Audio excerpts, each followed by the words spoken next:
الله پاک ورته وی او یو سیز دی هغه د دې ټولو نه طاقتور دی، هغه د سندان نه سخت دی، هغه د غړمبېدلي اور نه سخت دی، طاقتور دی، هغه د سمندري اوبو او طوفاني د دې نه طاقتور دی، د کاڼي نه زورور دی، د هوا نه زورور دی.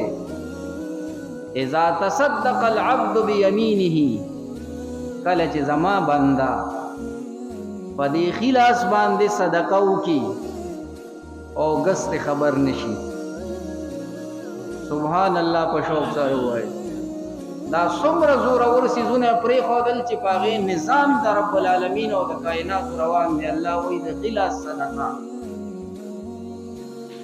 هغه چې ګس لاس ته خبر نشي او خاموشه سره دی د الله د رضا دپاره یو غریب فقیر مسکین ته حاجتمند ته ورکړه، نو دا صدقه د دې ټولو نه افضله ده.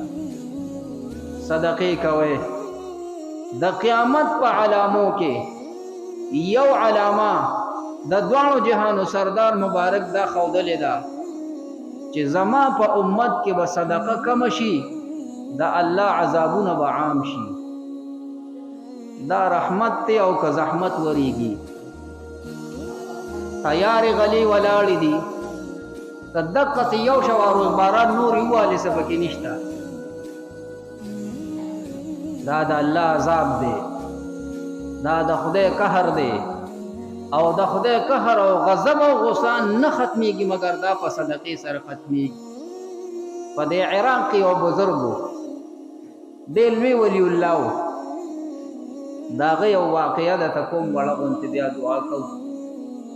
ټیم ته ګوره بختیاره ماله بیا آواز راغی.